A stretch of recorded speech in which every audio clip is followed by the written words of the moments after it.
Tell me about it. What do you got? Ain't nothing. Part at all, Ryan? Yeah. I knew it. And I didn't want to continue because my rib. No, listen. But it's okay. You'd rather get hit on the chin. Yeah, I would have rather not. I know. And you did, and you got up. What's good, YouTube? It's your boy, Blue Blood Sports TV, back at y'all with another one. So, it seems like that mold in lightweight, junior welterweight, Mexican superstar title contender, King Ryan Garcia, who is now 23 wins, 1 loss, no draws, 19 wins by way of knockout, 24 years of age, 5'10" with a 70-inch arm reach. It turned out to work against Ryan Garcia.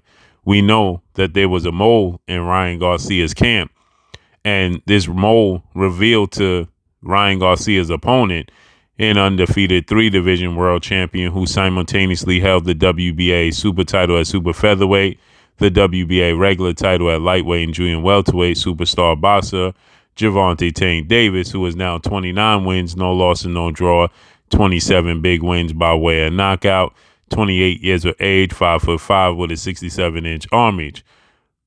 Gervonta Tank Davis revealed that there was a mold in Ryan Garcia's camp that revealed that Ryan Garcia was hurt to the body and dropped to the body in sparring, in training camp leading up until this fight. And Tank Davis, he even responded by saying, I'm going to get him out of there by the 6th, 7th round, and I'm going to do it going to his body. So it was evident that Gervonta Tank Davis was aware of something. It's not like he wasn't going to eventually go to the body anyway, because that's what Ryan Garcia presented to him, and Gervonta Tank Davis is going to take what you give him. But nonetheless, Ryan Garcia, he reveals in the All Access epilogue that his ribs was already injured and that Gervonta Tank Davis caught him and he hurt his ribs and he didn't want to continue. So I know a lot of people is already saying that, Ryan Garcia quit. You have future now Hall of Famer Timothy Desert Storm Bradley, 2-time welterweight world champion, future Hall of Famer Showtime Sean Porter, Max Kellerman, plenty of other people. They're saying Ryan Garcia quit, and Ryan Garcia admitted to that he did quit, and he also admitted that his rib was injured, and now he's stating that he didn't want to continue in the fight. So this is something that's Gervonta Tank Davis was going to find out at some point in time, with or without the mold in the training camp, because Gervonta Tank Davis is a complete fighter and he changes levels. He goes from up top, the body, back up top. He changes levels on his opponent. So at some point in time, he was going to touch Ryan Garcia to the body and find out that there was something going on there that Ryan Garcia was not comfortable with, and Gervonta Tank Davis was going to reveal that, bring it to the forefront, and stop Ryan Garcia either which way. So Ryan Garcia, says that he didn't want to continue because his rib was already injured, and he hurt his rib. Now, obviously, many people are going to say it was an excuse, but we know it to be true because there was a mold. Tank knew this before. Ryan admitted it, but anyway, it wouldn't have mattered. And the reason it wouldn't have mattered, because Ryan Garcia just lacks the experience.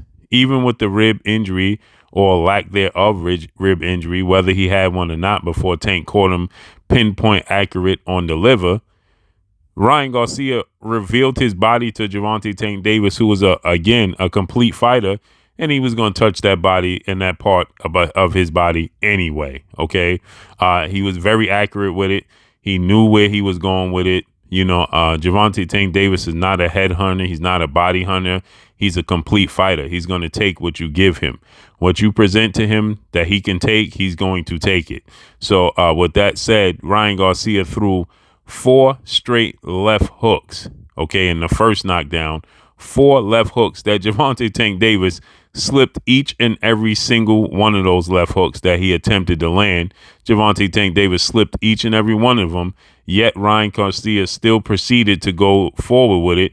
And the last one, he slipped underneath and counted him with a left hook upstairs.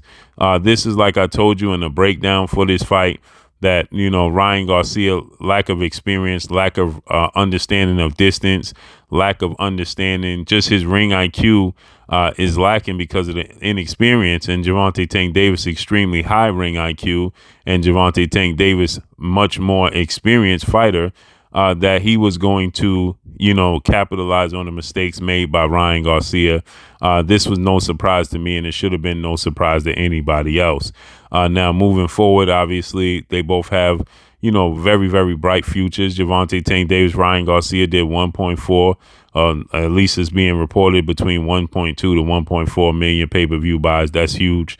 $22 million gate. That's huge. Top 5 in Las Vegas boxing event and gates. So that's enormous. So the future is bright for both these guys. It's more bright for Tank Davis. And the reason it is because he's living up to the billing. He's living up to the hype. Okay, he's everything everybody says he is. Okay, now there's big challenges out there for Tank Davis, like undefeated, undisputed lightweight world champion, superstar boxer Devin the Dream Haney.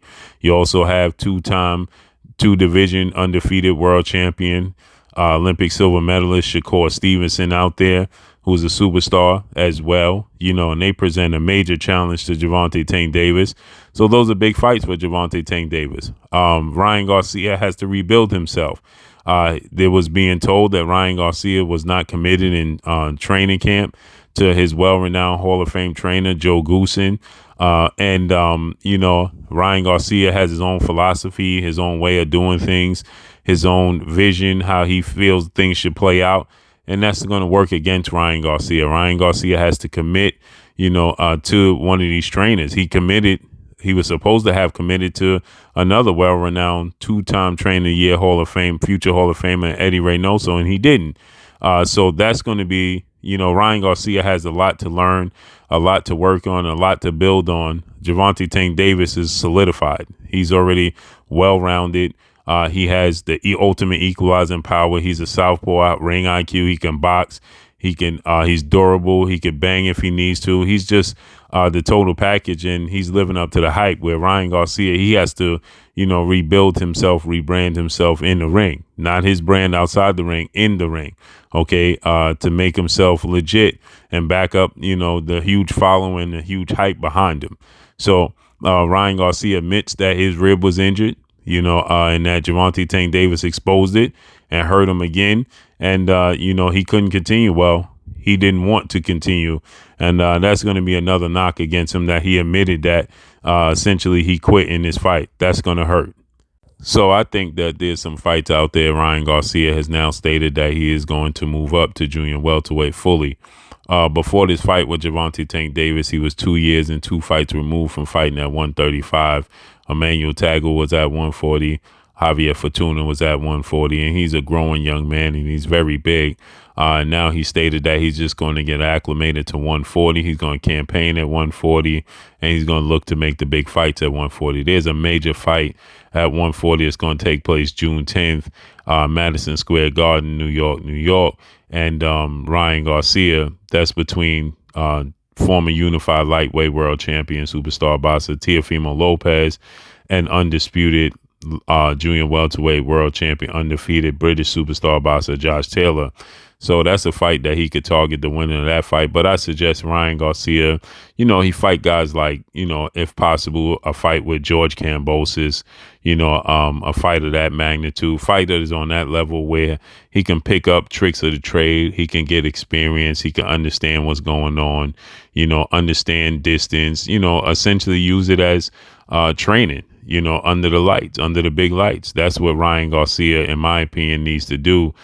Focus on fights like a Kambosos fight, focus on a fight, where, he can gain experience, but that he's in there with a live dog that can actually win the fight. Not somebody that's coming there for him to look great against, somebody that's coming in there to actually win the fight. That's somebody that's been a world champion, understand what it is, like Joseph Jojo Diaz, another good fight for him.